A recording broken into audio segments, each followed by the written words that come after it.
Bonjour à tous et bienvenue sur le podcast Objectif Performance, le podcast pour construire son haut niveau. Toutes les 2 semaines, je vais interviewer des kinés du sport, prépa physique, coach ou autres qui amènent et accompagnent leurs athlètes au plus haut. On parlera dans une première partie de leur parcours, d'où viennent-ils, où ont-ils étudié, voyagé et commencé leur carrière, ensuite de ce qu'ils font actuellement et de ce que cela peut nous apporter en pratique, quel est leur sujet de recherche actuel, en quoi cela peut améliorer nos compétences, et enfin, on abordera leur mentor, leur livre préféré et comment est-ce qu'on peut les contacter. Comme d'habitude, je compte sur vous pour mettre 5 étoiles à cet épisode sur nos minutes et sur Apple Podcast avec un petit commentaire. De la même manière, je vous encourage à partager cet épisode sur les réseaux sociaux, notamment en story sur Instagram. C'est ce qui me fait le plus avancer et faire connaître le podcast. Bonne écoute à tous. Salut Suzanne. Salut Julien. Merci à toi d'avoir accepté ma demande d'interview. Oh non, mais vraiment, c'était un honneur, hein. Moi, j'écoute souvent ton podcast, donc j'étais très contente. Ah, merci, ça me fait plaisir. Est-ce que tu peux nous donner ta définition personnelle de la performance, s'il te plaît? Alors, pour moi, la performance, c'est accomplir quelque chose à son meilleur niveau. Donc, ça implique pas forcément une audience, autre que soi-même. Ouais. Et puis, ça sous-entend beaucoup de travail derrière en amont, de préparation. Et je trouve que c'est ça qui est aussi remarquable dans la performance, c'est le fait qu'il y ait du travail pour atteindre son plus haut niveau. Ouais. Ah, c'est super, c'est super. Est-ce que tu peux nous expliquer un peu d'où tu viens, où tu as fait tes études, etc., s'il te plaît? Alors, si les orateurs ont beaucoup de temps, non, je plaisante, je vais pas m'étaler trop, mais c'est vrai que moi, j'ai été diplômée en 1987 de Ouais, l'école de physiothérapie de Genève. ouais, Et puis, 1987, je voulais juste vous rappeler enfin, tous les auditeurs, qu'il n'y avait pas Internet. ouais. Ah, c'est Donc, on ouf. avait très peu de ressources pour avoir une Mm. opinion critique sur ce qui était enseigné. Donc, on allait à la bibliothèque, on lisait des revues papier Ouais, scientifiques. ouais, Et on était à la merci un peu de mentors ouais, qui étaient bien ou moins bien. Et puis, on devait un petit peu croire ce qu'on nous enseignait, en fait. ouais, ouais. Donc, c'était vraiment une autre époque. Et c'est pour ça qu'en 2008, ça m'a démangé. Donc, alors que j'étais co-directrice d'un cabinet privé en ville qui marchait bien, j'ai Ouais, décidé de reprendre des études. ok, Et là, j'ai fait un master en physio du sport à Bath, ouais. où j'ai terminé en 2012. C'était un master à distance. Mm. On avait quelques semaines un peu de présentiel à Bath, qui est une ville magnifique du sud de l'Angleterre. Mm. Et ça m'a appris vraiment beaucoup de choses. À l'époque, c'était pas possible de faire un master en Suisse Ouais, pour un physio. Donc, j'ai dû aller à l'étranger. ouais. Et j'ai appris beaucoup de choses aussi. C'était très enrichissant. C'est énorme. Et t'as pris quoi alors? Alors, c'est une question qu'on me pose souvent. Ouais, Euh, et puis, j'ai envie de dire, c'est le chemin qui compte et pas la destination. ouais. C'est tout le cheminement, en fait.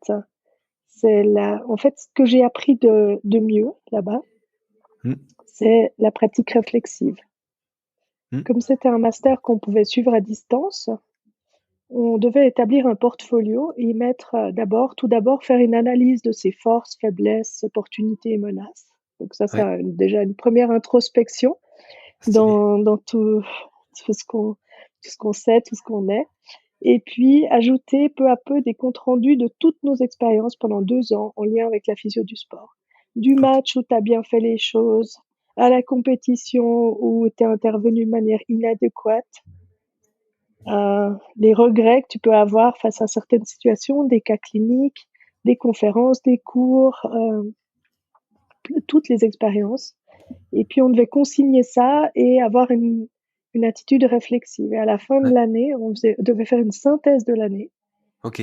avec une inclusion d'une ou deux supervisions par des pairs qui Ok. relisaient certaines expériences et avec qui on discutait de comment on aurait pu faire mieux ou alors est-ce que c'était très bien, sur quel point on aurait pu insister, etc. Ouais, Et puis ça t'apprend à être humble, à apprendre de tes erreurs et à rebondir. Et les pays anglo-saxons, ils ont quelque chose de formidable, c'est qu'ils valorisent beaucoup, l'effort, mais aussi l'erreur et Mmh. la permission de communiquer par rapport à cette erreur et de rebondir. Je trouve que c'est quelque chose qu'on encourage peu chez nous. On cache Ouais, souvent ses erreurs, on n'en parle c'est pas beaucoup. Voilà. ouais, Voilà ce c'est que j'ai clair. appris. Ah, c'est génial, c'est génial. Et par curiosité, est-ce que tu continues ce portfolio pour toi-même et est-ce que tu te replonges dedans, on va dire régulièrement?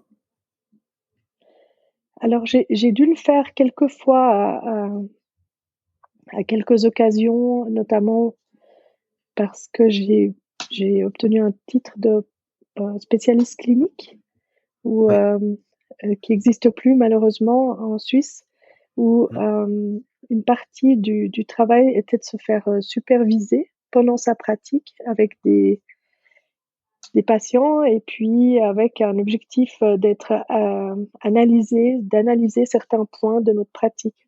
OK. Moi, j'avais choisi de qu'on me supervise sur ma communication avec les patients, l'établissement d'objectifs de traitement Ouais, et comment, je faisais pour, faire adhérer le patient au plan de traitement et ouais. c'était une infirmière, qui était certifiée pour, faire ces supervisions, qui m'avait supervisée et j'ai trouvé, ça très enrichissant d'ailleurs. Ah, c'est énorme. Sinon, les stagiaires, ça Hein. t'oblige à avoir une pratique réflexive avec leurs Ouais, questions. ouais. Donc oui, je suis souvent confrontée à ça évidemment. Ah, c'est ouf, c'est ouf. Et alors après ce master en 2012, qu'est-ce que tu as fait? Où c'est que tu as travaillé? Bah là, ça m'a, ça m'a démangé. J'ai quitté mon cabinet en fait et j'ai postulé, aux hôpitaux universitaires de Genève, au HUG Ouais, et puis là, c'était un poste qui était très créatif parce qu'on débutait une nouvelle aventure avec, où j'ai beaucoup travaillé avec les sur les tests de retour au sport après reconstruction du LCA ouais, avec, le professeur Ménétret et mon collègue qui était préparateur physique, Cyril Besson. OK. Donc c'était une petite équipe, on était une physio, un préparateur physique et puis les médecins du sport et les chirurgiens qui étaient, vraiment tout près, qui consultaient vraiment à côté Ouais. et on avait un grand espace de jeu et un magnifique, plateau technique donc c'était vraiment très créatif. J'étais vraiment très contente d'avoir, là je pouvais vraiment mettre ce que j'avais appris au master en pratique, vraiment. Ah, trop bien, trop bien. Et après ça alors? Après ça, après ça, ça roulait un peu, donc évidemment, j'ai été un petit peu regarder ailleurs et puis j'ai postulé à l'école de physio Ouais, et là, j'ai été engagée comme chargée de cours et j'enseigne toujours, comme chargée de cours à 40 OK. et je suis très heureuse de ça. C'est vraiment une immense, richesse que de transmettre et j'enseigne tout ce qui est un peu musculo-squelettique et sport, notamment avec le CAS, en réhabilitation du sportif, Ouais, où tu es d'ailleurs intervenu il y a ouais, pas si longtemps. ouais, Donc, carrément. avec l'intention de former des physios en physiothérapie du sport, en formation continue aussi. Ouais, ouais. Ouais, super, super. Et tu as des rôles aussi, notamment pour le réseau santé et sport. Est-ce que tu peux nous expliquer ce que c'est et quel est ton rôle? Alors, la vie associative, en fait, moi, j'ai fait partie toute ma vie d'association.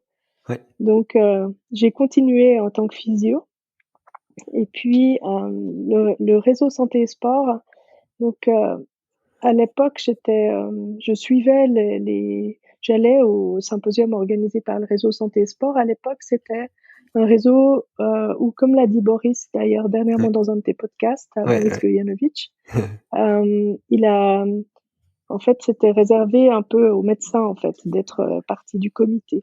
C'était une autre époque et Hein, puis, quand Boris est devenu président, il a décidé, que ce serait bien d'ouvrir à d'autres professions mmh. et j'ai eu la chance de faire partie et j'en fais toujours partie, du comité, du réseau santé et sport, avant qu'il s'appelait, réseau roman Remesse, ouais.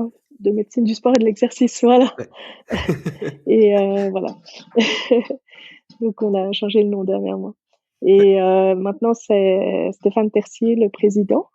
Ouais. Et c'est aussi Stéphane avec qui je travaille maintenant au CHUV, mais ça j'y reviendrai peut-être après. Ouais, carrément.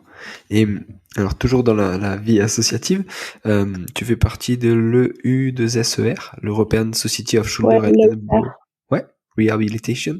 Quel rôle elle a, cette société savante, et qu'est-ce que tu fais là-bas avec eux? Alors c'était la première société savante en fait où j'étais membre du comité, un peu Ok. par hasard. J'étais à un cours de dissection sur cadavres à Wow. Paris, en Ok. fait. Wow. Et c'était magnifique. Et c'était avec le professeur Gaget. Et Ouais. c'était un cours splendide. Et à la fin, il y avait l'Assemblée générale de l'OICER qui était là. Ouais. Et je faisais partie du public. J'y assistais comme ça. J'étais pas encore membre. Et ils ont demandé si quelqu'un voulait être délégué national. Il leur manquait quelques pays, notamment la Suisse. Puis j'ai dit, bah, moi, je suis d'accord. Et je suis rentrée un peu, un peu comme ça, par hasard. En fait, il faut saisir les opportunités des fois. C'est clair. Et bah, voilà, 8 ans plus tard, je suis devenue présidente de cette association. Ok. Et ça m'a vraiment beaucoup appris de travailler dans le comité, de construire des choses avec des gens de l'Europe entière. C'était très, très intéressant. Ouais. Donc voilà, Carrément. j'ai après eu beaucoup de goût pour les associations Ouais. professionnelles, scientifiques. Et notamment, après, j'ai postulé pour la Fédération internationale de physio du sport, Ouais. où je suis responsable de l'éducation Ouais. et trésorière. Voilà. Super. Donc ça, c'est l'IFSPT, si je prononce bien, c'est ça? Exactement, Ouais. exactement. Et, Ouais. et aussi, je fais partie de Sport Physio Suisse, donc Ouais. l'association suisse de physio du sport. Donc en fait, là maintenant, j'ai vraiment des rôles dans 3 comités. Ouais. C'est le réseau santé et sport, donc qui est roman, francophone, le Sport Physio qui est pour toute la Suisse et l'IFSPT. Ce qui fait que c'est 3 comités qui, au fond, me demandent, me procurent beaucoup de joie et me demandent du travail, certes, mais c'est toujours un peu dans la même lignée. L'OICER, j'en fais plus vraiment partie maintenant. Ok. Enfin, je fais partie d'un comité, mais j'ai plus beaucoup de travail avec parce que ça me faisait trop de choses en même temps, en fait. On Ouais. comprend. C'est ouf. Et tu as aussi travaillé avec l'équipe suisse de basket, c'est ça? Oui, tout à fait. Ouais, Qu'est-ce ça aussi, que... c'était une Ouais, opportunité vas-y. que j'ai saisie. C'est un médecin, Souel Sayek, qui m'a appelé un jour en me disant, Suzanne, est-ce que tu connais quelqu'un qui voudrait partir en camp d'entraînement avec l'équipe suisse de basket féminine? Ouais. Puis j'ai dit, ben oui, je connais assez bien une personne, c'est moi. Moi, je veux bien partir. Et voilà, c'était en 2008. Ouais. Et voilà, j'ai passé 12 ans, Waouh. non, 14 ans Ouais. avec l'équipe nationale où je suis partie presque un mois à chaque année. Waouh. Donc c'était de nouveau une opportunité que j'ai saisie un peu par chance. Et voilà, c'était vraiment une expérience fantastique. Beaucoup de Ah ouais. voyages, Ouais. la gestion des blessures, le suivi des joueuses, les screenings d'équipe, etc. Donc voilà, c'était très intéressant. Ouais. Et en plus, en parallèle de ça, tu as fait aussi les JO de Rio en 2016 au beach volleyball. Qu'est-ce que, qu'est-ce que tu as fait là-bas? Pareil, comment tu as eu l'opportunité et quel était ton rôle? Alors l'opportunité, elle a commencé pour Londres où j'ai postulé pour être bénévole aux Jeux. Ok. Donc les Jeux emploient des bénévoles, y compris des soignants, Mm. et qui font partie, en fait, dans tous les Jeux, il y a une clinique pour les joueurs, ce qui permet de réduire un tout petit peu les inégalités entre les pays. Ouais. Parce qu'il faut savoir que pas tous les pays ont les moyens d'avoir les Mm. physios, les Staff. médecins et tout Mm. ça qui viennent avec. Donc, il y a toujours une clinique dans le village olympique. Et c'est là où j'ai commencé à travailler, donc 2012 à Londres. Puis après, ça m'a donné le virus pour aller postuler pour Rio. Donc on est parti, on était 4 filles de Suisse Ouais, et énorme. sommes partis à Rio. On a loué un appartement et moi j'étais au beach volley et Ok. j'ai passé 2 semaines sur le sable à Copacabana. C'est énorme. Donc j'ai pas fait beaucoup de physio, mais j'ai Ouais, vu beaucoup de beach volley. c'est C'était ouf. magnifique et voilà et je faisais équipe avec un jeune médecin, Patrick, qui est maintenant médecin à Team GB, puis que Ouais, j'ai recroisé aux Jeux du Commonwealth, et cetera. C'est vraiment un cirque ambulant, en fait. On se ouais. retrouve, en fait, souvent entre physio du sport, médecin du sport et tout ça. Ah, c'est ouf, c'est ouf. Et alors, qu'est-ce qu'il y a eu comme... tu dis qu'il n'y en avait pas eu beaucoup, mais qu'est-ce que tu as eu comme soin ou comme blessure à gérer là-bas? Alors, honnêtement, rien, parce qu'il y a pas eu en fait, on a eu des soins comme ça, mais il y a pas Ouais, eu de blessure. Il y a eu une entorse de cheville. ok. C'était Mamouchi, qui était le finaliste olympique, donc d'or olympique de Ok, beach ok. volley du Brésil, qui Ouais, s'est fait une petite entorse de cheville. Enfin, il n'y ok. a pas de petite entorse, tu me diras, mais qui s'est fait une entorse de cheville Ouais, où il a pu rejouer dessus. Il a gagné la médaille d'or. ok. Waouh. Et, ben, à ce moment-là, Patrick et moi, on était au bord du terrain, mais dès qu'il s'est blessé, ben, on a été, bah, si tu veux, c'était normal. Tous nos collègues brésiliens, ils les connaissaient, donc ils ont plutôt, eux, pris en charge. Il y avait suffisamment de monde. Après, il y avait 1000 Ouais, ingénieurs autour de cette cheville, donc voilà. Donc moi, c'est ouf. perso, j'ai pas eu à traiter des blessures. Mais par contre, on a essayé de pas mal répéter sur les scénarios d'évacuation, des choses Ouais, comme ça, c'est bien ça. de blessures. Donc on s'est entraîné, on a fait Ouais, ouais, des tas de choses. c'est trop bien. Et tu as participé au Jeux de la jeunesse à Lausanne en 2020 aussi, c'est ça? Oui, et ça, c'était notamment grâce au réseau, parce que j'ai connu Stéphane Tercier qui était dans le comité du réseau à l'époque et qui est maintenant le président. Et on s'est très bien entendu pour organiser plein de choses et tellement bien entendu qu'il m'a dit: «Écoute, on m'a proposé d'organiser le montage de la clinique, des Jeux olympiques de la jeunesse dans Ouais, le village olympique, ouais. de la créer de toutes pièces. C'est une clinique éphémère et Waouh. est-ce que tu veux être, mon adjointe?» Et Hein. j'ai dit: «Oui».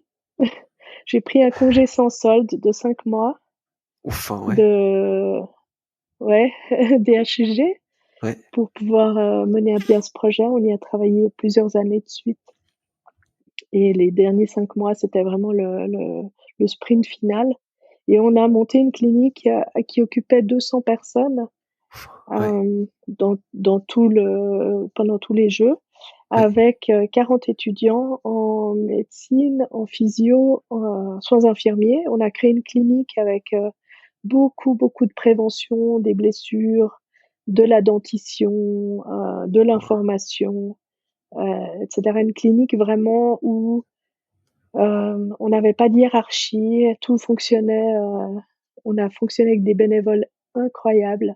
Ouais. On a organisé des formations. Tous les jours, il y avait 2 conférences d'1/2 heure dans la clinique où on accueillait les médecins d'équipe et les physios Mmh. des équipes, et puis on a organisé 200 ateliers pendant les Jeux.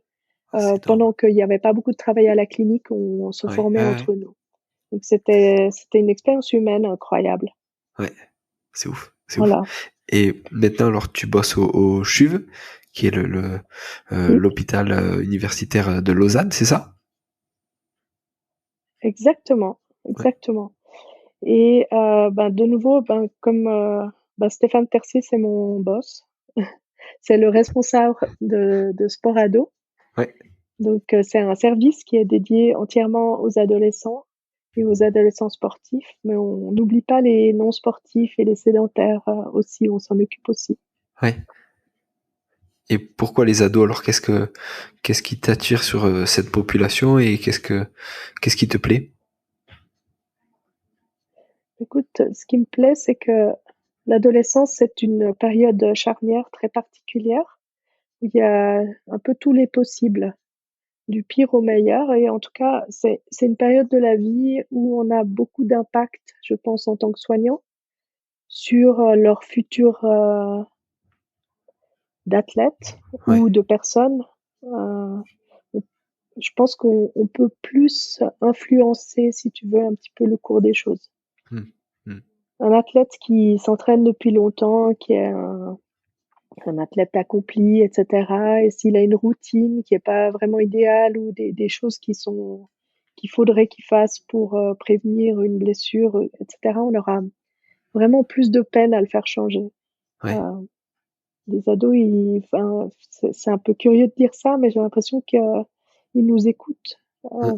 pas mal en tant que soignant, pas en tant que parent, hein. Quand tu as des ados, c'est un peu plus difficile, mais en tant que soignant, on a une relation qui peut être, très très importante et très formatrice.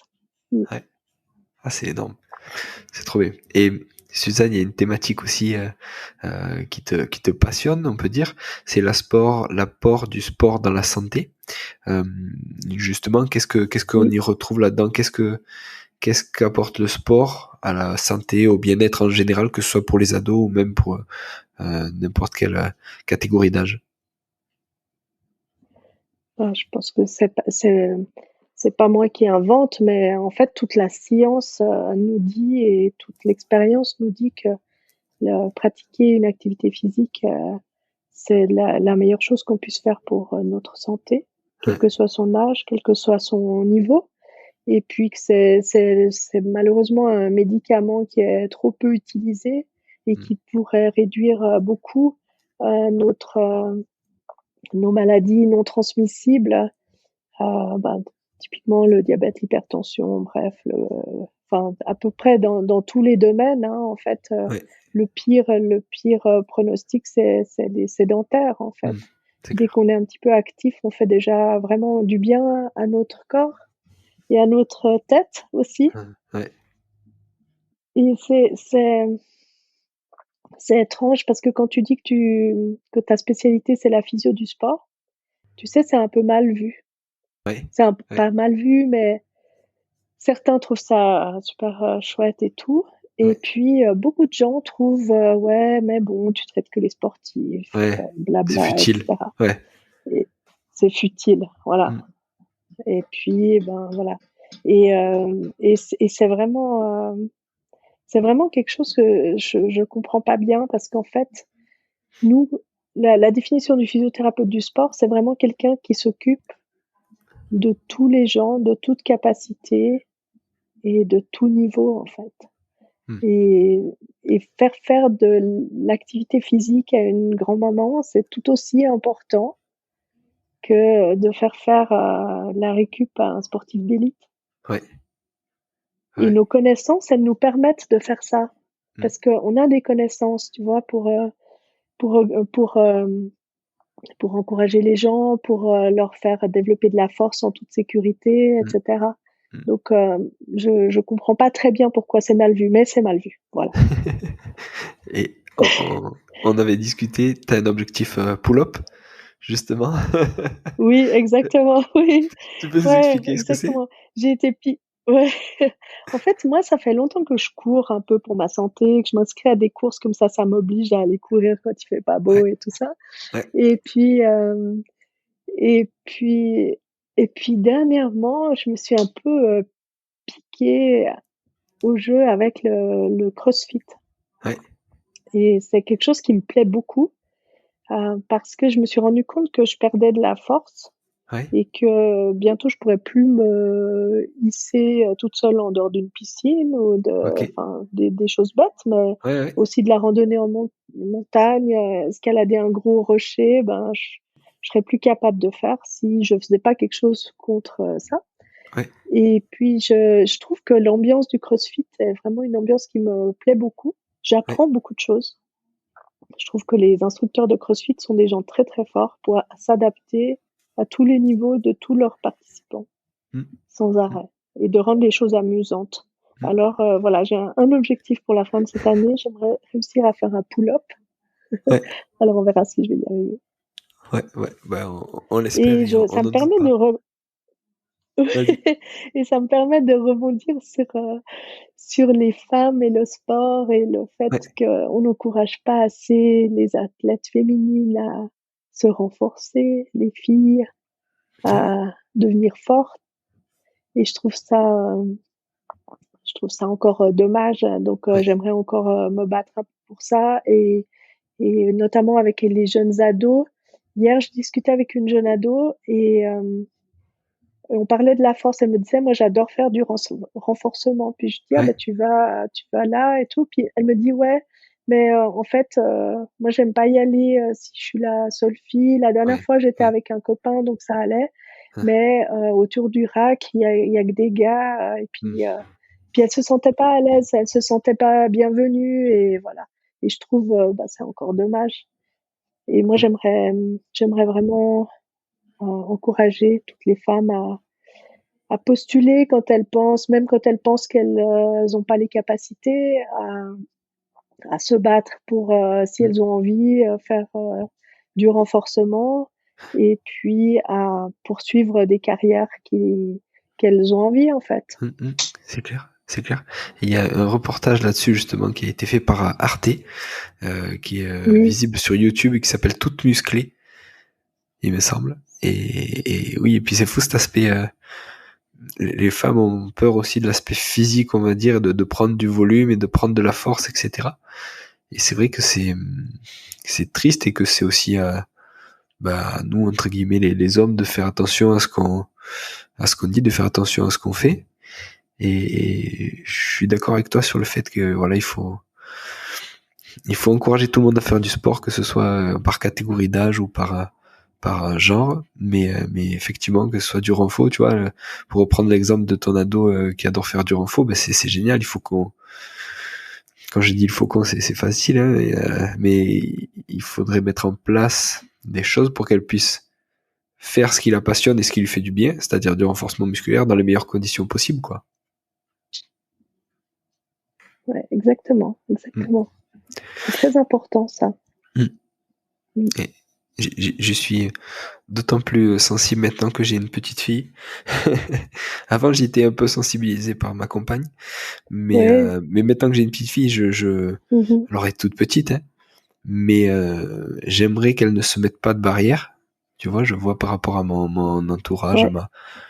à ma maman, tout ça, j'aimerais qu'elle n'ait, voilà, mon fils, je veux qu'il ait aucune limite, mais je veux que ma fille, elle ait aucune limite non plus, et je veux surtout pas qu'elle se mette des limites par rapport à ce que les autres lui renvoient, tu vois.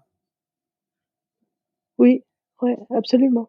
Absolument, c'est super important. Et parce que on a tous le droit au bonheur et à l'accomplissement en fait. Donc voilà. Carrément, carrément. Et ça rejoint aussi ce que tu disais, et notamment en physio et en médecine du sport. Je sais pas ce que tu penses on va dire, de la place des femmes euh, là-dedans. Qu'est-ce que tu en penses? Est-ce qu'on pourrait faire mieux? Et si oui, comment on pourrait faire mieux? Oui, je pense qu'on peut faire mieux, notamment pour la carrière des femmes, notamment en physio du sport, parce que moi je connais bien ce domaine. Ouais. C'est vrai que c'est vrai qu'il y a beaucoup de biais de sélection hein, Hmm. encore. Typiquement, ben le sport d'élite masculin, tu sais bien que c'est quand même là où il y a le plus de Hmm. postes rémunérés. Ouais, ouais, c'est clair. On y a peu accès en tant que femme. Parce Ouais. qu'on nous ressort toujours la blague du Hmm. vestiaire, en fait, Ouais, ouais. où on nous dit oui, mais qu'est-ce que tu vas faire dans le vestiaire et tout, Hmm, hmm. enfin, comment tu vas faire? Et puis en fait, ben, moi qui ai travaillé longtemps avec le basket féminin, Ouais. bien sûr, j'allais dans le vestiaire quand c'était nécessaire, mais Hmm. enfin, je vais pas traiter les joueuses nues dans le vestiaire. Enfin, Ouais. je veux dire, ce que je veux dire, tu vas dans le vestiaire, tu fais ce que tu as à faire, tu ressors. Et puis après, je voyais les joueuses, enfin, je vois pas le problème en fait. Hmm. Enfin, zéro, enfin, je vois pas du tout où est le problème. Ouais. Et je comprends pas pourquoi on nous empêche d'aller aussi dans le sport de haut niveau masculin en fait. Ouais. Ouais. Et comment, est-ce que Question tu de as une idée? compétence, c'est pas une Ouais. question. Ouais, je sais pas, c'est un excuse-moi de t'avoir coupé, c'est un petit T'inquiète. peu comme, si on nous empêchait d'avoir des patients masculins, en fait. Enfin, Ouais, c'est clair. c'est un peu bizarre. Ouais, ouais. Enfin, soit on est professionnel, soit on n'est pas professionnel. Pourquoi tu serais moins professionnel avec une équipe? Je sais pas. Hein, hein. Voilà. Ah, c'est vrai, c'est vrai. Et est-ce que tu as une idée Comment on pour... pourrait faire? Ouais, Je sais pas. Je ne sais pas. Ben, continuer à postuler, ouais, continuer ouais, ouais. à montrer, enfin, et puis il faut les femmes qui sont physio dans des grandes équipes, ça existe à l'étranger, Oui. beaucoup. En Suisse, ben, pas trop parce qu'on est un pays très traditionnel. Je sais pas Hmm. comment c'est en France non plus. Hmm.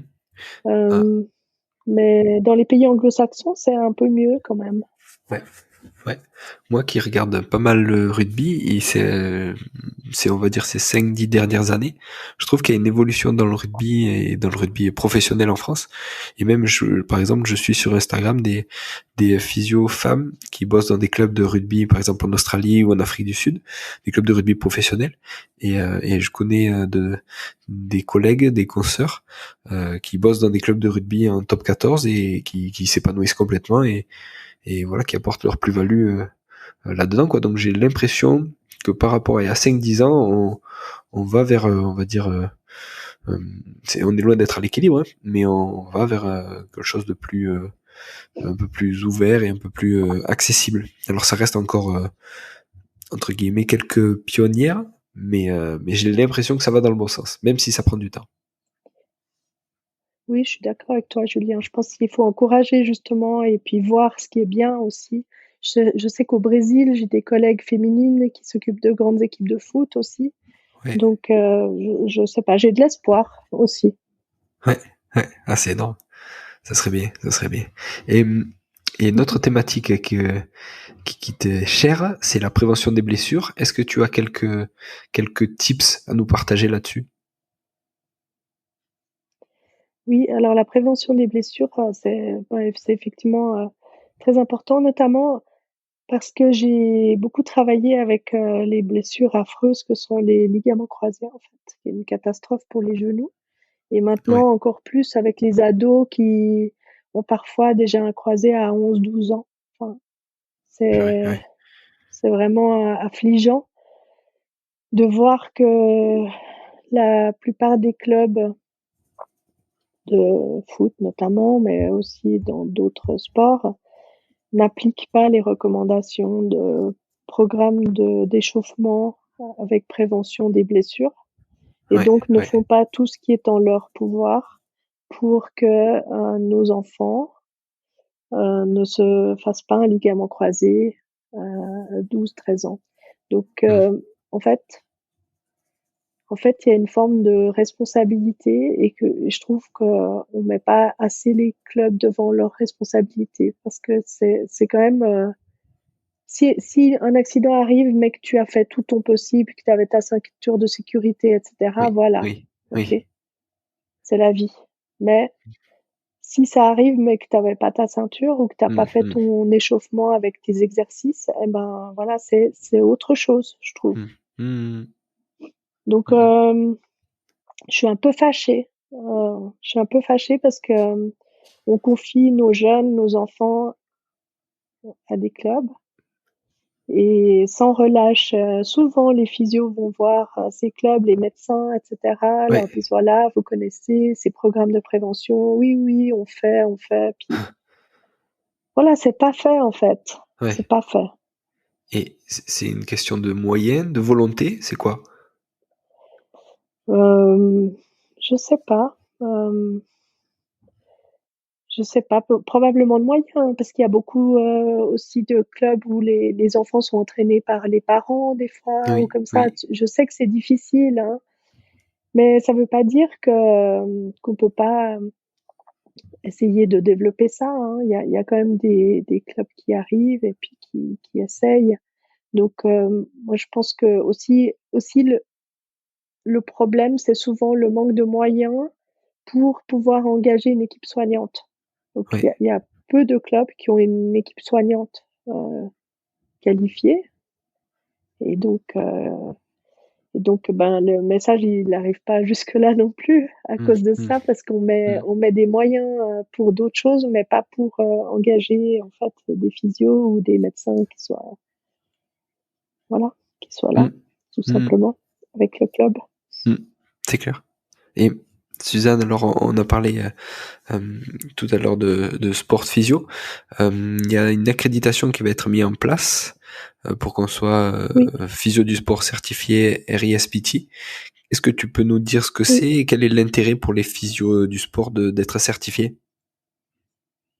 tout à fait. En fait, en Suisse et dans beaucoup d'endroits du monde, en fait, n'importe qui peut dire: «Ben, voilà, je suis physio du sport». Ouais, Pour rentrer dans l'association suisse de physiothérapie du sport, il faut avoir 2 ans d'expérience avec un club ou un athlète ou avoir un diplôme en physio du sport. Et puis, la Fédération internationale de physio du sport encourage ses pays membres à faire un parcours de certification ok, pour, améliorer la qualité des soins.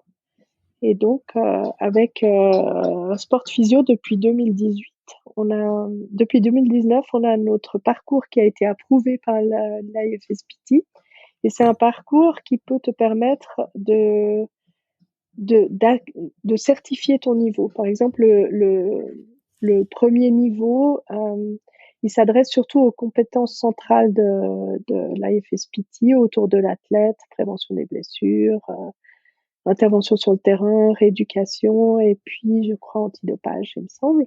ouais, Et hem et là, le fait de pouvoir être accrédité ça veut dire que tu as passé, que tu as une formation en physio du sport, que ça t'a permis d'acquérir ces compétences-là, que tu es formé, tu es familier avec le dopage, le problème du dopage et puis que mm, tu es capable d'aller intervenir sur le terrain, enfin bref, voilà. Et après, tu as le niveau B et le niveau A, c'est, un niveau avec un master et qui te permet d'avoir après et puis pas mal d'expérience. On met environ 10 ans à devenir un expert, donc à mm. obtenir le niveau A, parce qu'il faut aussi des heures sous supervision et cetera. Ok, Et ça te permet d'avoir un titre, au niveau international.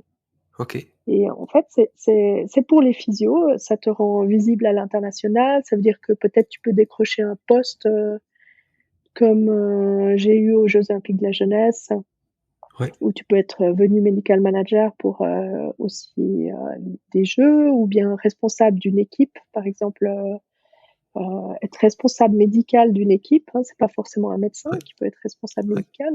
Et puis ça permet aussi pour les athlètes, vraiment de savoir où ils en sont. Il y avait un témoignage de Rebecca Smith, qui est son surnom Cyborg? c'est Bex, qui est une, Ouais, voilà, et elle a dit qu'en fait, son grand problème en tant qu'athlète, c'était qu'elle pouvait pas savoir si le physio en face d'elle était qualifié ou ouais, non, en fait. ouais. Parce qu'il était physio du sport, mais elle savait pas trop. Et là, ça permet d'avoir une sorte de, voilà, de, Mm. ça veut C'est une pas dire que tu sois certification. le meilleur Ouais, physio du monde, ouais, mais ça ouais, veut bien dire sûr, au c'est moins pas. qu'on sait quels sont tes diplômes et quel est ton Mm. parcours, Ouais, ouais, tu c'est vois? clair. Et Voilà. tu parlais d'être visible à l'international. Est-ce que ça donnerait par exemple une équivalence si un physio diplômé en Suisse, en France ou ailleurs veut travailler, je prends un exemple fou, mais dans un club de foot brésilien, justement, est-ce que avec cette reconnaissance, ça facilite son accès ou non, pas forcément? Alors ça facilite son accès, mais après tu dois quand même, faire ton pour pratiquer, la physiothérapie dans un autre pays, donc Ouais, tu dois quand même, être soumis aux lois du pays ouais, sur la santé et donc avoir quand même ton diplôme qui est reconnu équivalent. ok, Par ok, contre, le fait d'être RISPT va permettre, que peut-être tu passes devant un autre candidat qui n'a pas ok. cette qualification parce qu'ils sauront tout de suite, toutes les compétences que tu as checkées et donc voilà, ça te permet d'avoir l'emploi, ça te Ouais. permet d'avoir, au niveau, reconnaissance, mais au niveau de la loi, on est quand même soumis aux lois sur la santé qui sont des fois très restrictives dans certains Hmm. pays. Ok, ok, logique. Et il y a un projet aussi de mentoring à Sports Physio. Est-ce que tu peux nous expliquer ce que c'est, quel est le but? Oui, alors en fait, j'ai été, approchée par, Loïc Bell, qui est un jeune physio qui a fait son master à Berne Ouais, et qui ouais. est un physio très curieux. Je crois qu'il était venu à la Tour aussi, Oui, un oui, on l'a peu eu en stage, ouais. et Et très curieux et très, très voilà, bon. Ouais, voilà.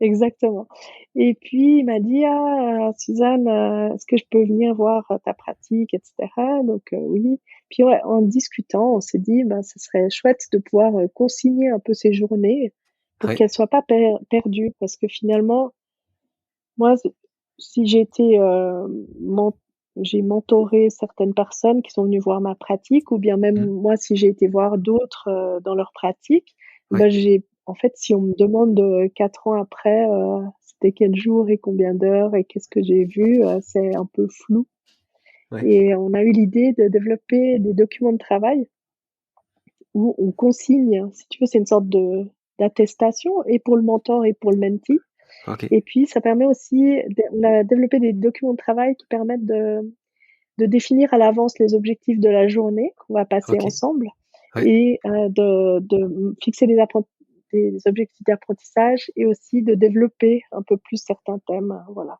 C'est Donc ça va stylé. être tout soudain sur le site de Sport Physio Ouais. et ça fait partie de ce qui s'appelle le informal learning. Ça il OK. y a pas mal d'applications à ce sujet.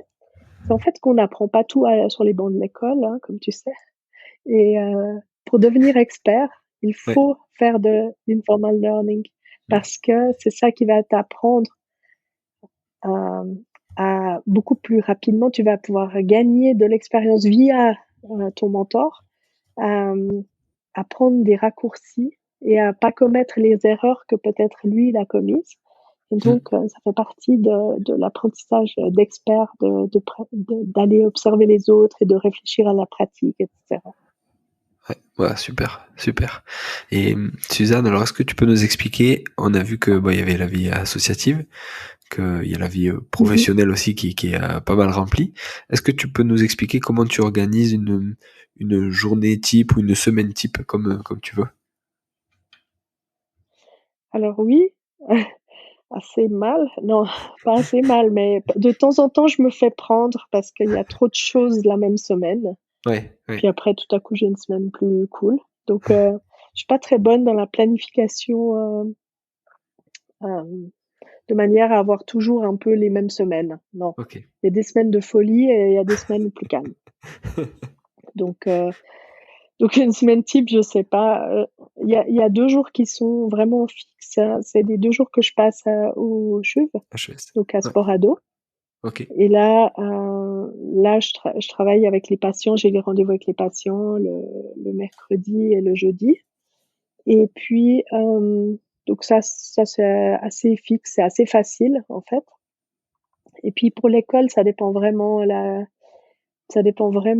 des semaines, si je donne pas de cours, si je donne des cours et puis en dessus de ça, il y a les soirées sur Zoom avec, les différentes associations Ouais. et puis il y a aussi, les voilà, les réunions, les conférences, et puis, voilà et donc c'est un petit peu rock'n'roll de temps en temps, Ouais, ouais. mais voilà mais sinon, oui, ça va bien. En fait, officiellement, je travaille à 80 donc Ouais. voilà, j'ai un petit peu de marge pour coulisser les choses. Ouais, ouais, top, top. Et est-ce que tu as des gens qui t'ont inspiré ou des mentors qui t'ont aidé?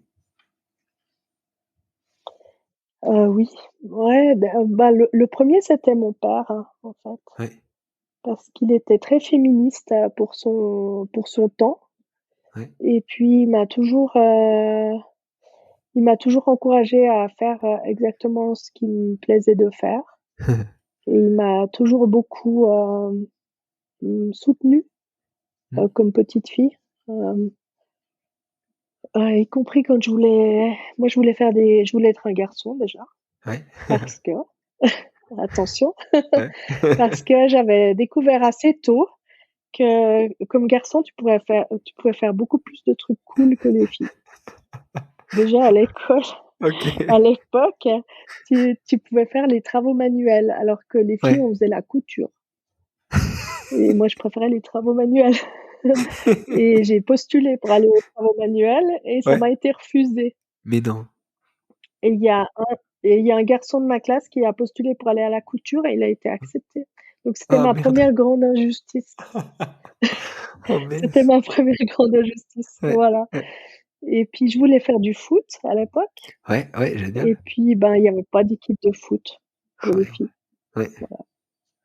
Alors Ouais, c'est- voilà, ça m'est et c'est pour ça que ça m'a toujours un peu resté ça. Après j'ai fait d'autres Hmm. sports, j'ai fait de l'équitation, j'ai fait plein de trucs qui me plaisaient, mais c'est vrai que c'était un petit regret de Ouais. et c'est vrai que mon père, il m'a vraiment beaucoup toujours encouragée. Il est même venu, il était très âgé à l'époque et il est même venu à la remise de mon master à Bath, Waouh. Énorme. voilà. Alors qu'il Ouais. marchait avec peine et tout et il était Ouais, ouais. tellement fier et tellement soutenant, voilà. Ah, c'est énorme. Et puis un 2e mentor, qui m'a vraiment beaucoup aidée dans ma carrière, c'est Daniel Fritschi, que tu connais, je pense que tu as connu. Non, ça me dit rien. Il était, chirurgien orthopédiste et à la fin de sa carrière, il a travaillé à la Tour Ok.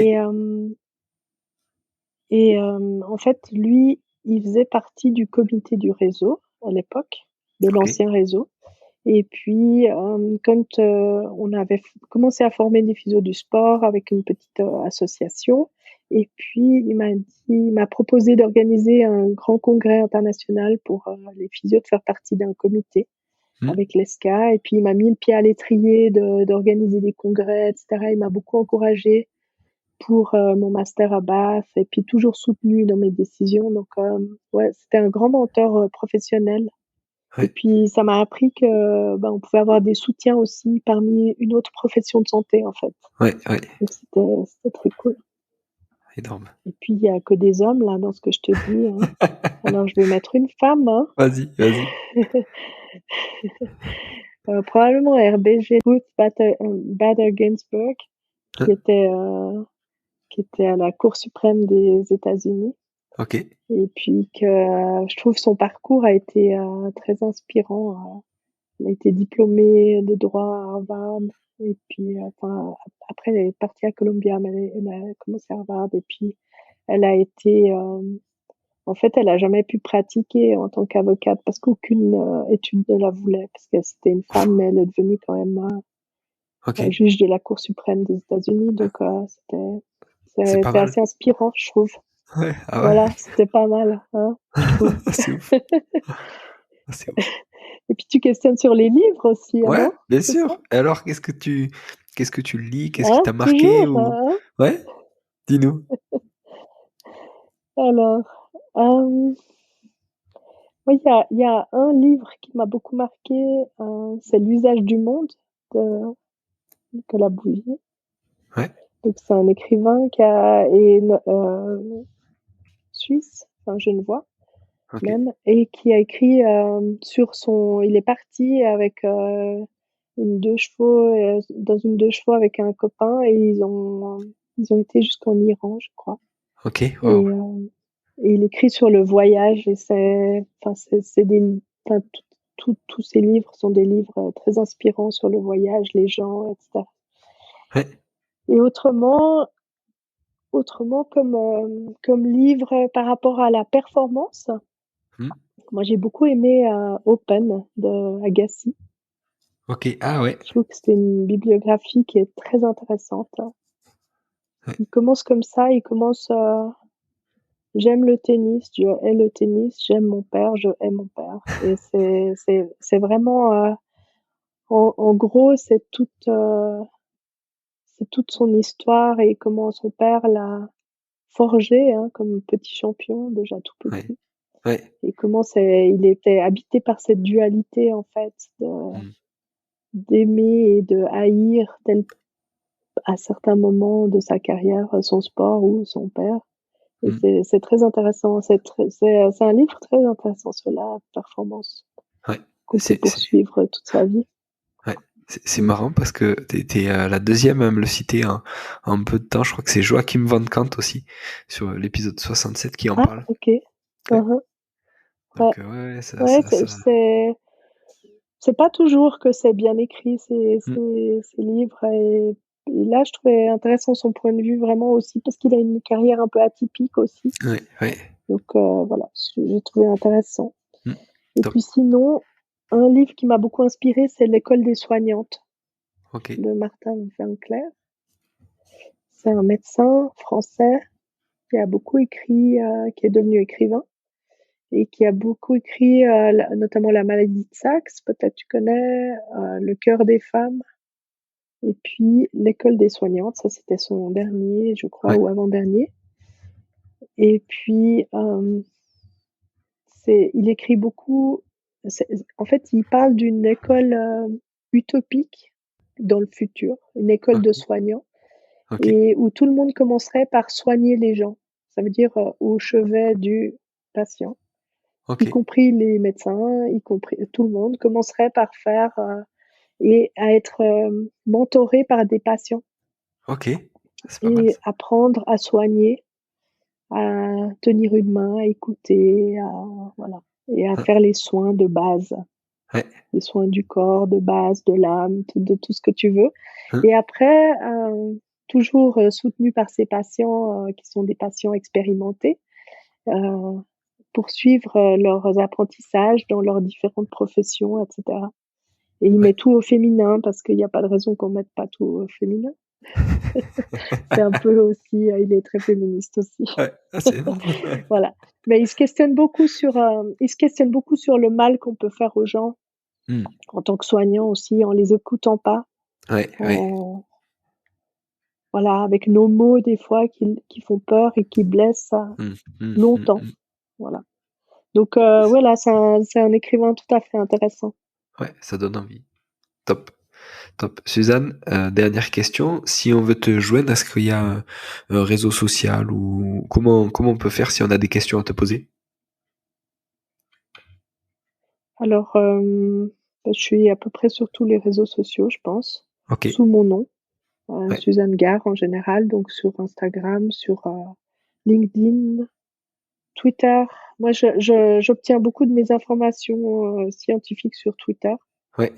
pour l'instant encore et voilà et sinon Facebook, un peu moins, Mm.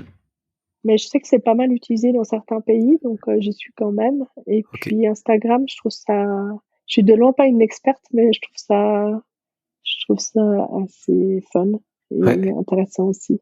Ouais. Ouais. Carrément. Carrément. Top. Suzanne, merci beaucoup. Mais de rien, merci à toi. Ouais. Et à une prochaine fois, j'espère. Ouais, c'était avec plaisir. J'espère que j'ai pas été trop longue. Voilà, Non, non. C'est nickel. Impeccable. Merci beaucoup. À plus. voilà. À plus. Voilà, merci d'être allé au bout de cet épisode, j'espère que vous êtes régalés autant que moi. Si vous voulez m'aider, le mieux est de partager cet épisode au plus grand nombre. Parlez-en entre vous, débriefez-le que ce soit en live ou sur les réseaux. Qu'en avez-vous retenu? En quoi cet épisode peut vous aider à construire votre haut niveau? N'hésitez pas non plus à me faire un retour ou à me proposer des personnes à interviewer, je répondrai avec plaisir. À très bientôt pour un nouvel épisode.